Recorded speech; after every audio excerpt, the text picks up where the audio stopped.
comes along that you think, how did that happen? Well, that's Hurley, who boasts a pug face perched on a basset hound's legs. And this one-year-old acts as goofy as he looks, Perry.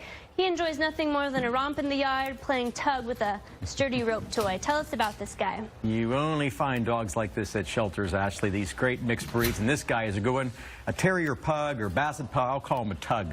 How's that? This guy is beautiful. Look at, he's got these little beagle markings, little hound doggy markings on his face here. He's a tricolor. He's really cute. Like he says, he is energetic. He's only 1 year old.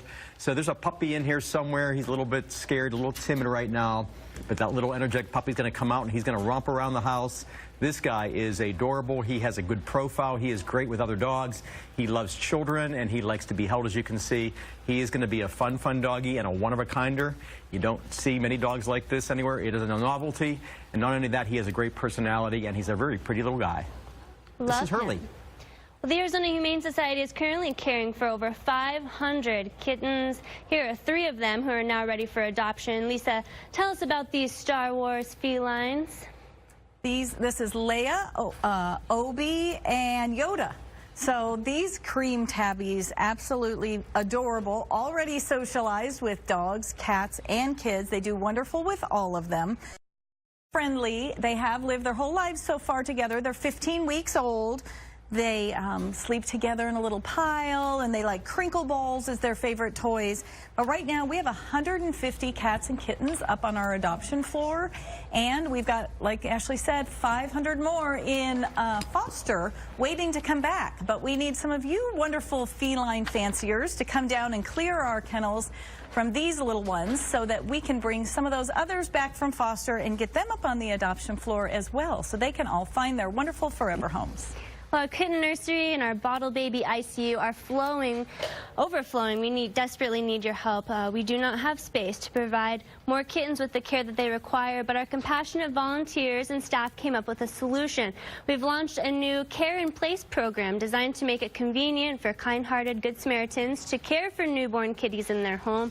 We'll provide you with all the necessary tools, including care kits, vaccinations, spay and neuter surgeries, and training to ensure these little felines get off to a healthy and happy start.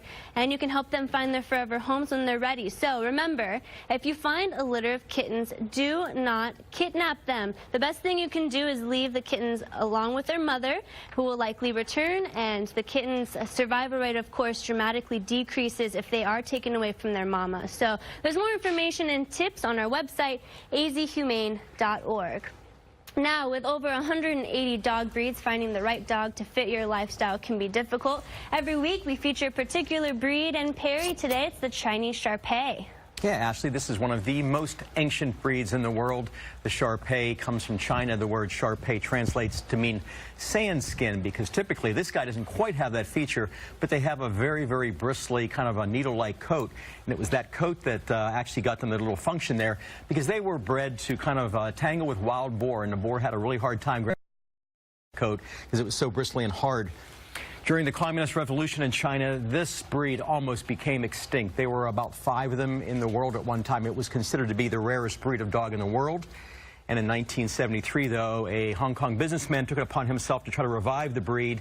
He got the population up quite a bit, and he actually smuggled, in 1973, he smuggled 200 of them into the United States. So if you have a Shar Pei in your home today, or Mr. Archer here, they are undoubtedly related to those 200 that came over in 1973. Mr. Archer here, he is a very mellow guy. He walks great on leash. He has a great, great demeanor. He's very, very easygoing.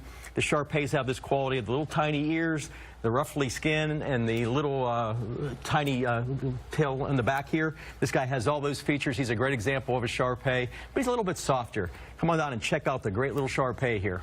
Mr. Archer. Curiosity got the best of this golden retriever puppy, and his owners were frantic when they called animal rescuers from the Arizona Humane Society to help rescue their puppy, who had his head stuck in the hole in the block wall. The team had to break part of the block wall and was able to safely rescue the pup, who was then reunited with his owner. Whew, thank goodness. Now, our next puppy is no bigger than a minute. He'll steal your heart in just a second, though. Janine, tell us about this mighty Superman. Superman, he's super and a trooper. He was rescued by our emergency animal medical technicians.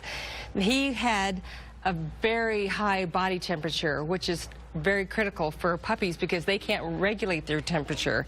So they, our EMTs did a triage treatment on him out in the field, which they are trained to be just like pet paramedics.